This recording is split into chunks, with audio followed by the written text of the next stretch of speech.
Kita masih bersama dengan Wayan Mustika, teman-teman ya. Ya. Jadi gini, Wayan, aku Ya. pengen sedikit memberikan prolog ini Ya. tentang lagi-lagi tentang rezeki. Ya.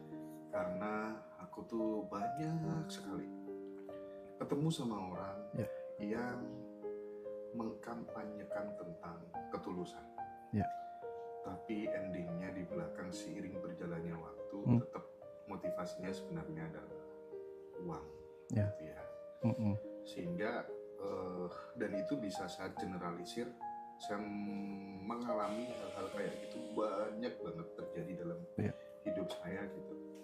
Sehingga saya benar-benar concern mencari cara ke mana saja saya tanya gitu ya, tentang gimana sih supaya kemudian orang itu dikejar uang, dikejar rezeki itu yang ngejar kita nggak bingung-bingung mencarinya gitu, mengejarnya gitu. Nah, dalam konteks memperbesar wadah rezeki itu tadi, ada beberapa pengalaman-pengalaman yang mungkin ini perlu untuk saya tanyakan kepada Pak Wayan Mustika. Pengalaman-pengalaman ini tidak hanya saya alamin, tapi juga dialamin oleh banyak sahabat-sahabat saya di luar sana.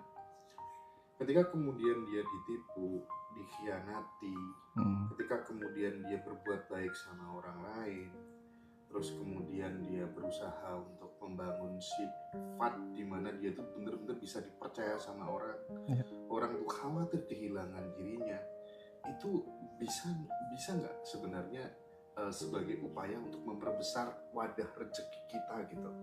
Jadi dalam kondisi seburuk apapun, cara Tuhan nih untuk memperbesar wadah rezekiku biar aku dapat amanah yang besar, bisa nolong banyak orang. Seputar itu, Pak. Artinya itu membesar ketika kita pernah ditipu, gitu maksudnya Mas? Iya, tidak hanya pernah ditipu, tapi kita memberikan atensi terhadap segala macam peristiwa, entah kebaikan, entah kita disakitin hati, tapi respon kita senantiasa positif, kita arahkan untuk membesarkan wadah rezeki.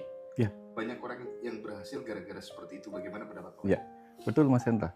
Karena gini Mas Hendra, kalau kita bicara tentang neraka ya Mas Hendra ya, neraka itu tempat peleburan dosa, itu misalnya. Dan sebagaimana konsep yang sering saya sampaikan, alam neraka itu adalah alam naraika, alam manusia itu. Jadi kalau demikian, maka alam kehidupan tadi sebagai manusia ini adalah alam di mana kita mengalami proses penebusan dosa-dosa masa lalu kita. Sehingga ketika kita ditipu orang, dibohongin orang, dipinjemin uang kemudian tidak dikembalikan, mungkin kita